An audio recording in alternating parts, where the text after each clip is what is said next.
To study with बरका। आज हम देखेंगे सीपीयू शेड्यूलिंग। सीपीयू शेड्यूलिंग से मतलब होता है कि सीपीयू को डिफरेंट प्रोसेसेस जो रेडी है एग्जीक्यूशन के लिए वो किस तरह से अलॉट किया जाए ताकि परफॉर्मेंस भी हाई रहे, सीपीयू भी फुल टाइम बिजी रहे और प्रोसेस का वेटिंग टाइम भी कम से कम रहे। तो इसके लिए डिफरेंट एल्गोरिथम यूज किए जाते हैं ओएस के द्वारा, जैसे फर्स्ट कम फर्स्ट सर्व, जो प्रोसेस पहले आई है उसको पहले सर्विस मिलेगी। शॉर्टेस्ट जॉब नेक्स्ट, मतलब डिफरेंट प्रोसेसेस में जिसका टाइम एग्जीक्यूशन टाइम कम से कम हो उसको पहले प्रायोरिटी मिलेगी। Next is priority scheduling, highest priority जिस प्रोसेस की उसको पहले एग्जीक्यूशन में दिया जाएगा। शॉर्टेस्ट रिमेनिंग टाइम नेक्स्ट, मतलब कि जैसे कोई प्रोसेस एग्जीक्यूशन में है, मीनवाइल अदर प्रोसेस आ जाती है, तो जैसे न्यू प्रोसेस एंटर करता है तो वो देखता है कि अब जो एग्जीक्यूशन में प्रोसेस है उसका टाइम, रिमेनिंग टाइम जो एग्जीक्यूशन का है वो कम है या न्यूली अराइव्ड प्रोसेस का एग्जीक्यूशन टाइम कम है। अगर न्यूली अराइव्ड प्रोसेस का एग्जीक्यूशन टाइम कम है तो जो प्रोसेसर है वो न्यूली अराइव्ड प्रोसेस को सर्विस देगा एग्जीक्यूशन के लिए। Next is round robin scheduling. Time slots her process के लिए बांट दिया जाता है और जैसे कि 5 सेकेंड या 5 नैनो सेकेंड, तो हर प्रोसेस को 5 नैनो सेकेंड का एग्जीक्यूशन टाइम मिलेगा आपका सीपीयू की तरफ से। मतलब सीपीयू 1 बाय 1 सभी प्रोसेस को एग्जीक्यूट करेगा और निश्चित टाइम स्लाइस के लिए एग्जीक्यूट करेगा। उसके बाद उस चीज का रिपीटिशन होगा, हम देखेंगे आगे। And multi level queue scheduling, I will explain you later. First, see, first come, first serve. Jobs are executed on first come, first serve basis. जो पहले आया है उसको पहले सर्विस दो। It is both non-preemptive and preemptive scheduling algorithm. Preemptive क्या होता है कि अगर कोई प्रोसेस एग्जीक्यूशन में है और कोई अदर प्रोसेस आ जाती है तो अगर वो प्रिएम्प्टिव है तो पहली वाली प्रोसेस का काम रोक कर अदर प्रोसेस को सर्विस दी जाती है। मतलब यहाँ प्रियम्पशन हो रहा है, first process is preempted by the another process. Non preemptive means it is not going to execute another process, it is just executing whatever it was executing before. It is easy to understand and implement. Its implementation is based on FIFO queue, first in first out. जो पहले आया है पहले service पाएगा और पहले बाहर निकलेगा क्यू से। इसका परफॉर्मेंस पुअर है because wait time is high. Suppose जो पहले फर्स्ट प्रोसेस जो है बहुत लंबी है और उसके बाद एग्जीक्यूशन के लिए कोई छोटा सा प्रोसेस आ जाता है, उसको बहुत कम एग्जीक्यूशन टाइम चाहिए सीपीयू का, बट जब तक पहला प्रोसेस कंप्लीट नहीं करेगा अपना वर्क नेक्स्ट प्रोसेस एग्जीक्यूट नहीं हो सकता। तो इसमें एवरेज वेटिंग टाइम हाई हो जाता है। This is both preemptive and non pre-emptive.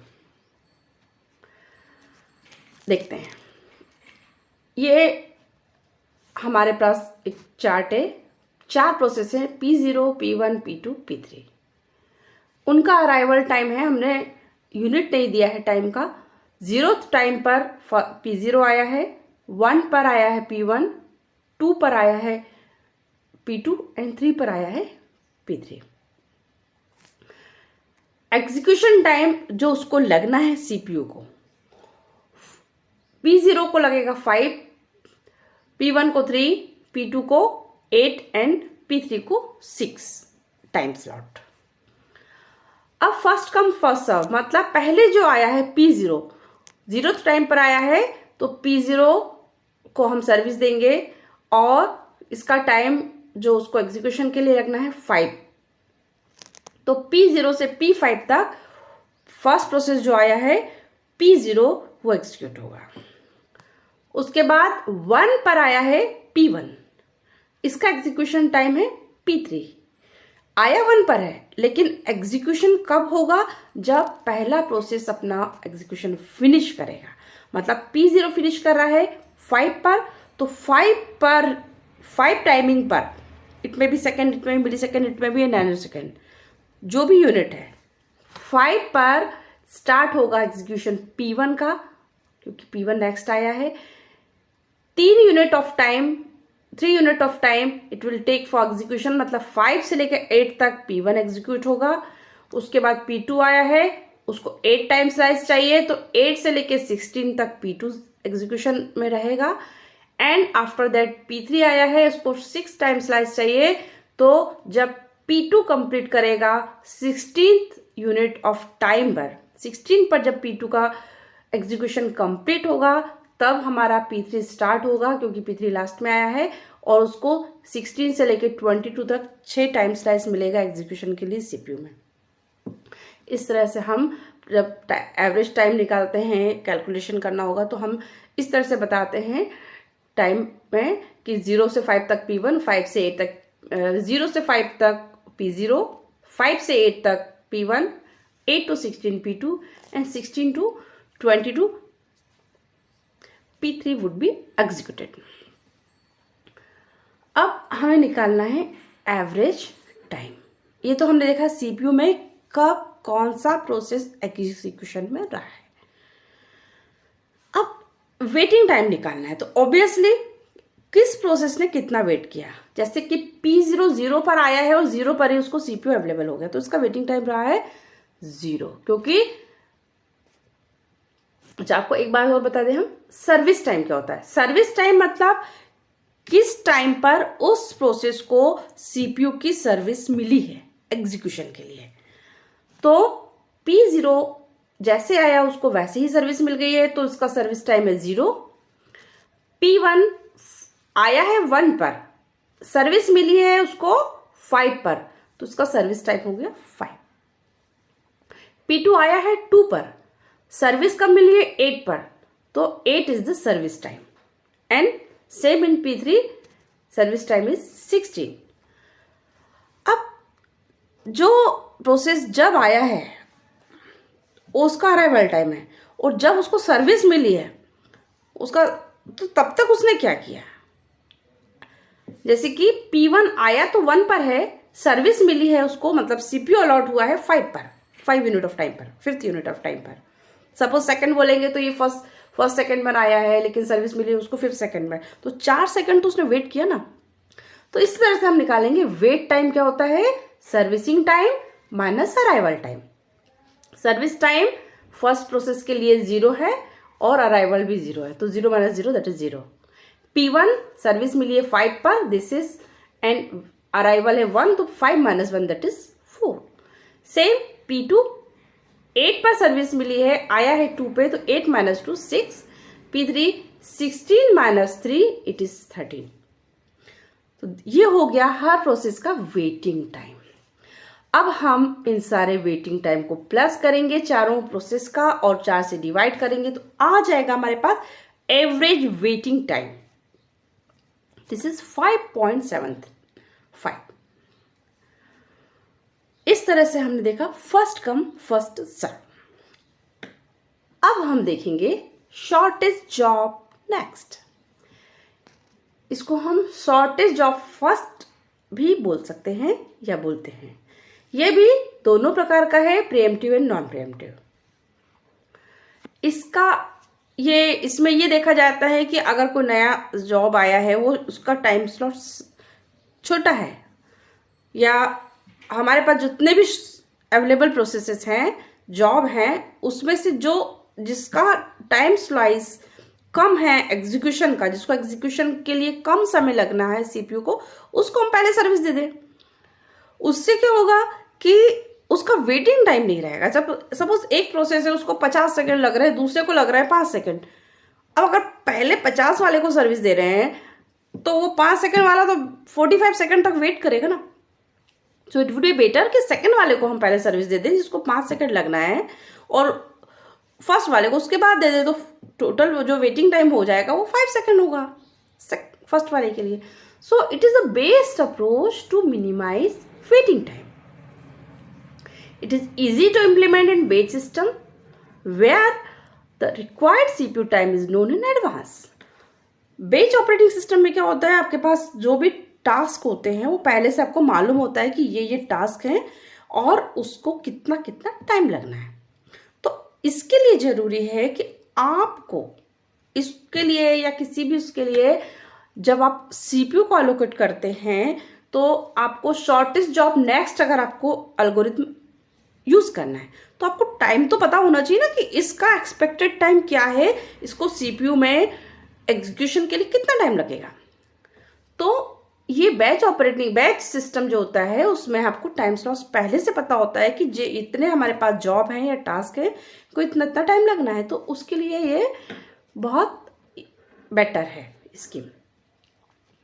लेकिन इंटरेक्टिव सिस्टम जहां पर आपको नहीं मालूम होता है एडवांस में टाइम कि किस जॉब को कितना टाइम लगना है. So it is impossible to implement. It is very good technique but it is impossible to implement क्योंकि आपको इंटरेक्टिव सिस्टम है, आपके पास नए आपके पास आ रहे हैं जॉब या प्रोसेसेस, तो आपको खुद नहीं मालूम है कि कितना टाइम कौन सा टास्क लेगा. So it is not possible to implement in interactive system.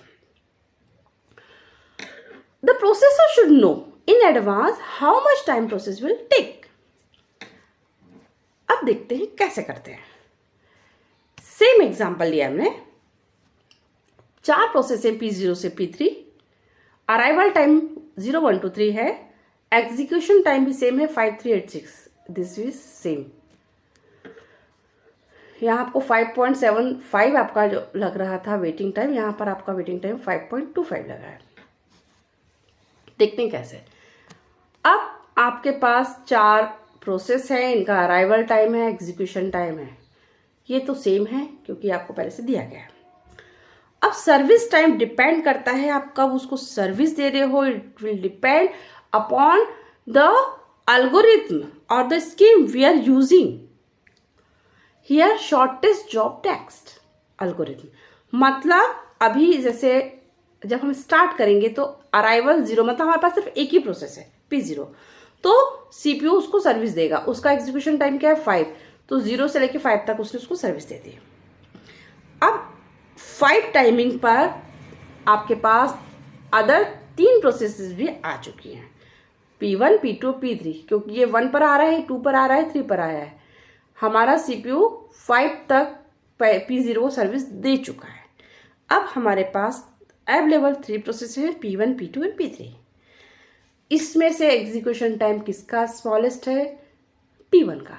तो सर्विस दिए रहेंगे 5 से लेके 8 तक P1 को सर्विस दिया गया, इसलिए P1 का सर्विस टाइम आ गया 5. अब P2 और P3 में से P3 का एग्जीक्यूशन टाइम स्मॉलर है P2 की कंपैरिजन में, इसलिए नेक्स्ट P3 को सर्विस दिया जाएगा. कब? 5 से लेके 8 तक P1 को सर्विस दिया है, तो 8 पर हमने 8 से लेके 8 + 6 होता है 14, तो 8 से लेके 14 टाइमिंग तक P3 को सर्विस दिया गया. उसके बाद बचा है P2, तो 14 से लेके 22 तक यहां पर P2 को सर्विस दिया गया है. इस तरह से जो भी अवेलेबल प्रोसेस है उसमें से जिसका भी शॉर्टेस्ट टाइम होता है उसको सर्विस पहले दिया जाता है. अब हम कैलकुलेट करेंगे वेटिंग टाइम. तो this is service time minus arrival time. तो 0 - 0, 5 - 1 4, फिर थर्ड इज 14 - 2. P2 के लिए 14 - 2 दैट इज 12, एंड P3 के लिए 8 - 3 दैट इज 5. वेटिंग टाइम का सम किया 21 आया डिवाइडेड बाय 4, सो आ जाएगा 5.25. This is the average waiting time. This is smaller than first come first serve. तो हमने ये समझा कि शॉर्टेस्ट जॉब नेक्स्ट, ये एल्गोरिथम इस तरह से काम करता है. अब इसमें अगर प्रीएम्पशन हो तो कैसे काम करेगा?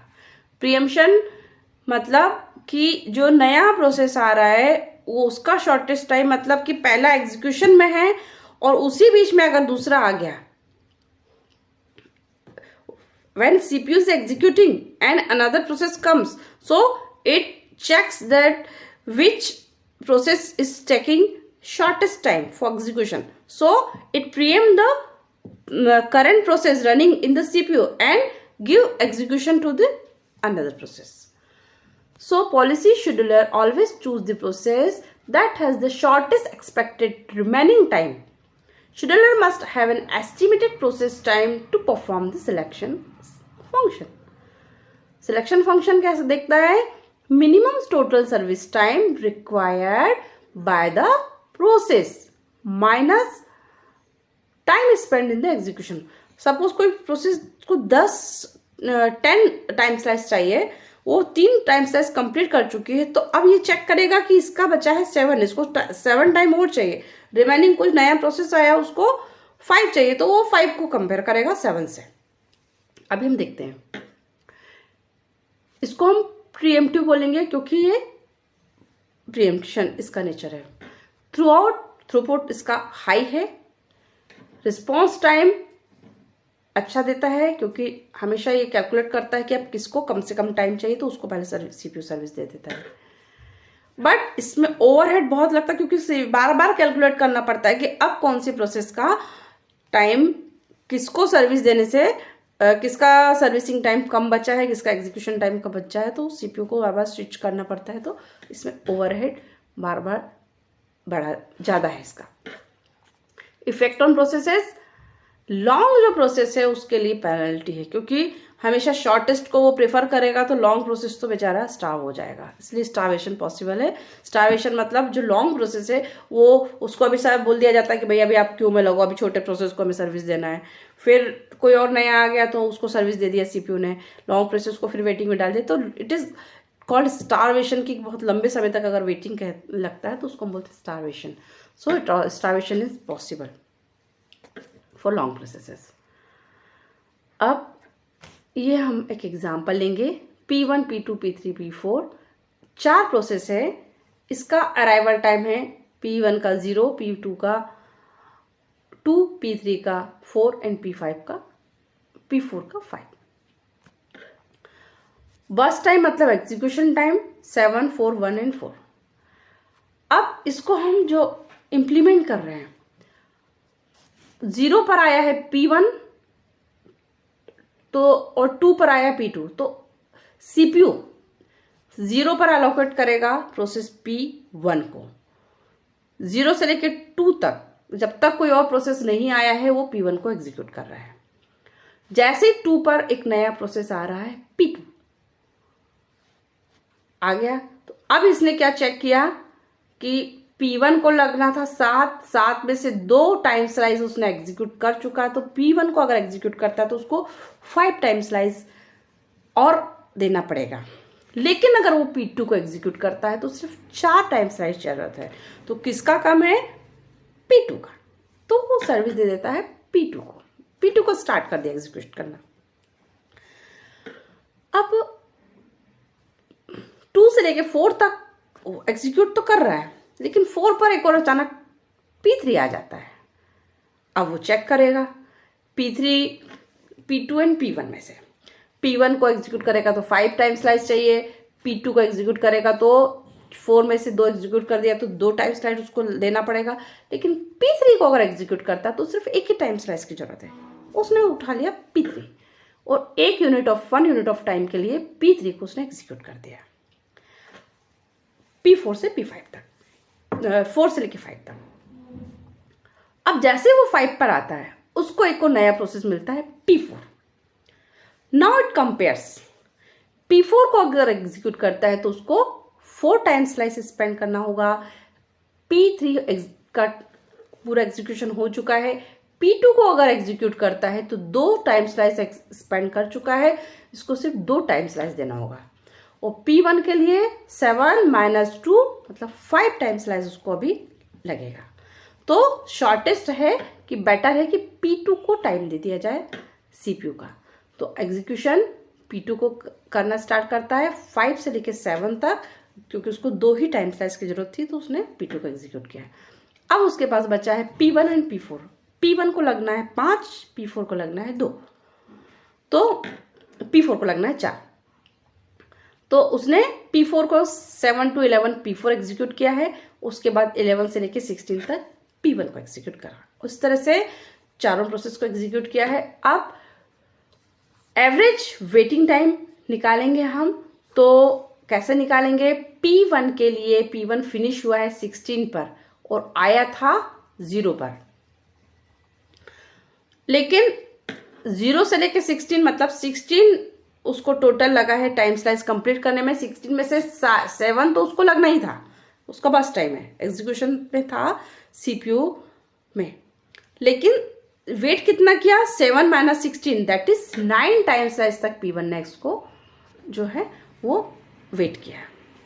P2 ने कितना वेट किया? P2 2 पर आया है, कंप्लीट हुआ एग्जीक्यूशन 7 पर, ठीक है।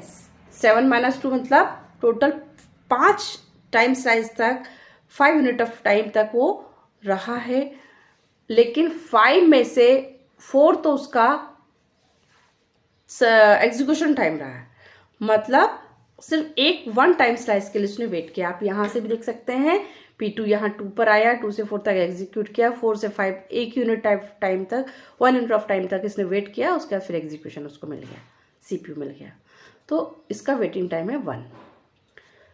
नाउ P3 4 पर आया है, 4 पर ही उसको एग्जीक्यूशन स्टार्ट हो गया है, सर्विस मिल गया, तो उसने कुछ वेट नहीं किया है। अब बात आ रही है P4 की। P4 आया है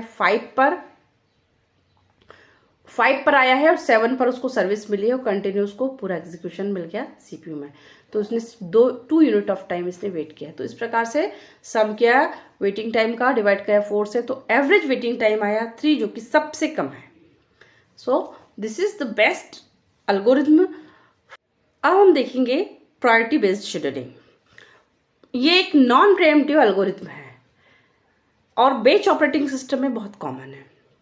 यहाँ पर हर प्रोसेस को एक प्रायोरिटी असाइन कर दी जाती है और and on the basis of the priority, highest priority जो प्रोसेस होती है उसको CPU पहले अलोकेट किया जाता है।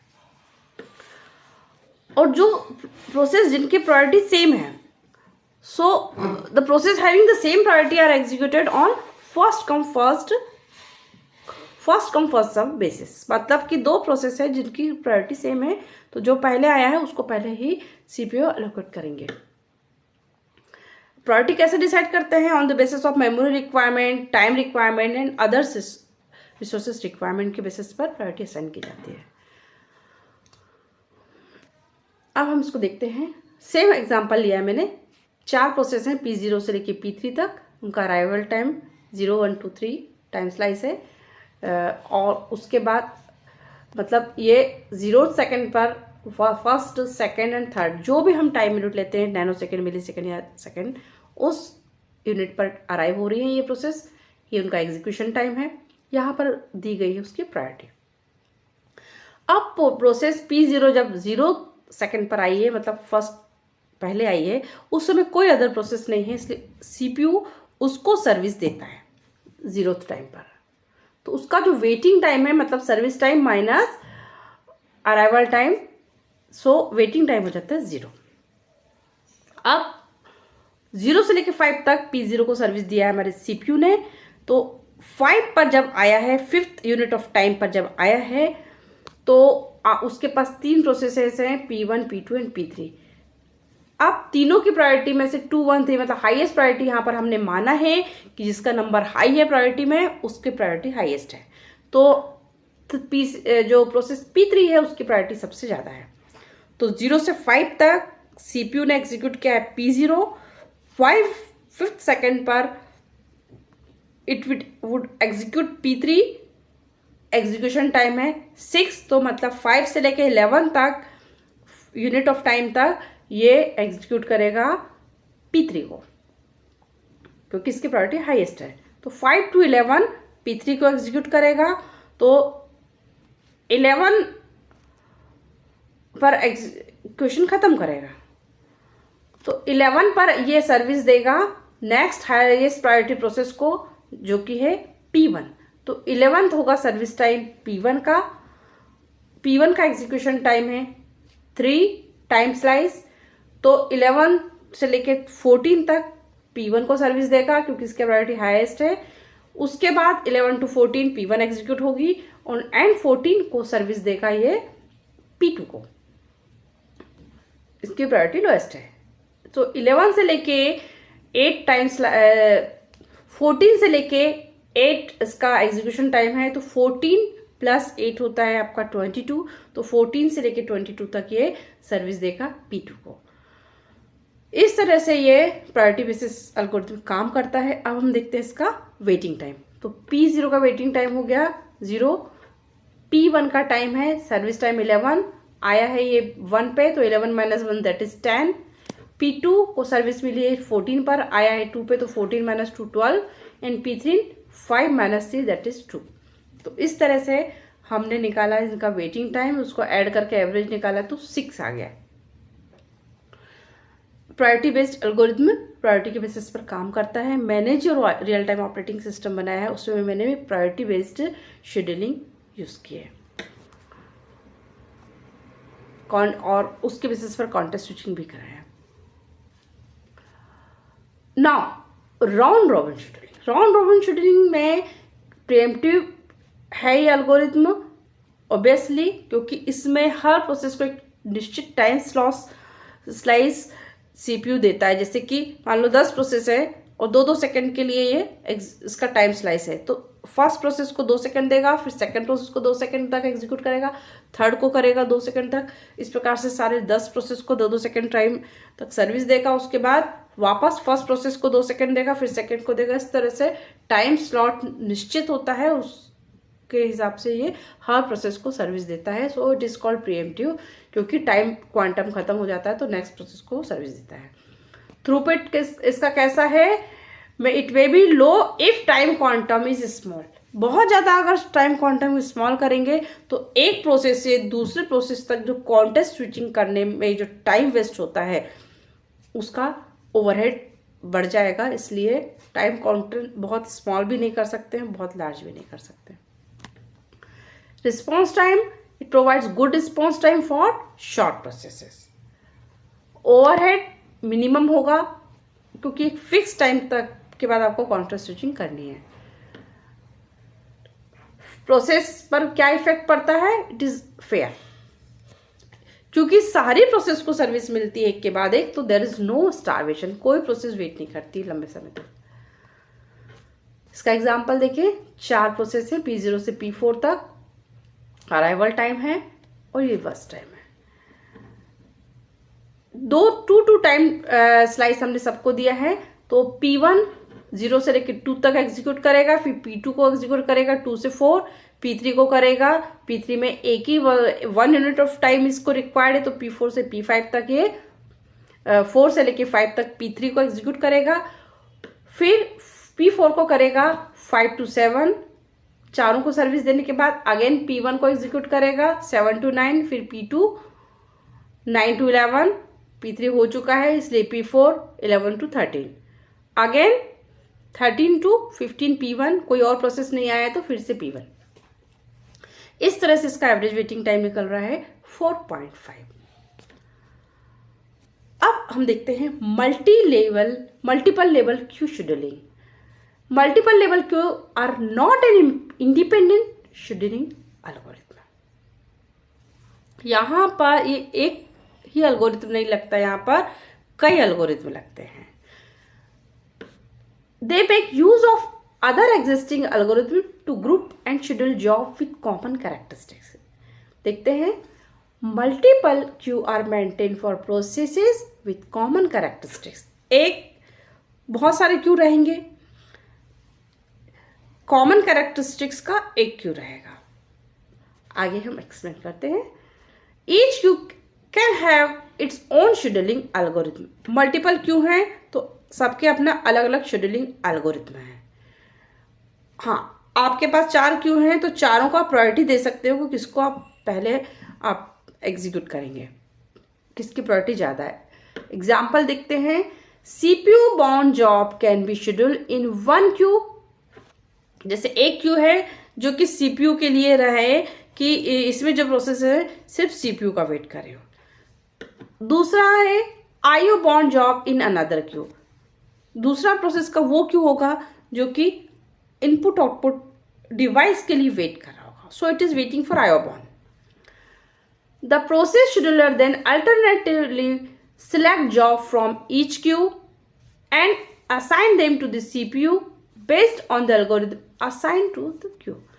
तो कुछ IO का वेट कर रहे हैं, कुछ CPU का वेट कर रहे हैं, और कुछ अदर्स मेमोरी के लिए क्यू है कि डिवाइस मेमोरी से डेटा को रीड करे, राइट करे, तो कुछ प्रोसेस उसके वेटिंग में है.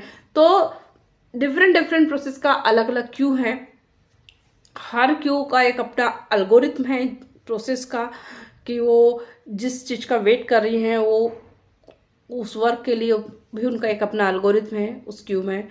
कि जैसे कि IO बॉन्ड के लिए जो क्यू लगा है, तो अगर एक process IO input output device को यूज़ कर रही है, वो सेम को अगर अदर प्रोसेस को एग्जीक्यूट करना है, यूज़ करना है, वो भी अपने अल्गोरिथम के हिसाब से ही उसमें भी एक अपने टेक्निक है कि कब नेक्स्ट प्रोसेस को वो डिवाइस मिलेगी. पता चला एक प्रोसेस बहुत लंबे समय तक यूज़ कर रही है और दूसरा वेट करते, तो ऐसा नहीं होता है कि अगर इनपुट आउटपुट कोई डिवाइस है उसके लिए एक प्रोसेस अगर वेट करे तो कितना वेट करेगी. तो उस वहाँ पर भी एक शेड्यूलिंग अल्गोरिथम रहता है कि ताकि दूसरा प्रोसेस बहुत लंबे समय तक वेट ना करे. So multiple queues are there. और किस क्यू से पता चला कि IO का लिए जो प्रोसेस क्यू में है उसने अपना कंप्लीट कर लिया है IO ऑपरेशन, तो वहां से भी तो उसको CPU शेड्यूलिंग के लिए उस प्रोसेस को भी तो CPU को अलोकेट करना है. प्रोसेस उस क्यू में से भी प्रोसेस को लेना है और CPU अलोकेट करना है एग्जीक्यूशन के लिए. तो there are multiple queues, and from multiple queues how our operating system will select a process to be allocated to the CPU for execution. So there is different technique. So this is called multiple level queue scheduling algorithm. Thank you for watching, and for more detail or you want some additional information regarding the operating system, because I have designed the operating system, I have designed the kernel, I have designed real-time operating system, so I know actually, and I implemented these scheduling algorithm, first come first out work, etc., and I did context switching also. So if you want practical some knowledge, or you want in depth something, so you can contact me, you comment me whatever you want, and if you want some information you comment, and I'll obviously inform you. Thank you.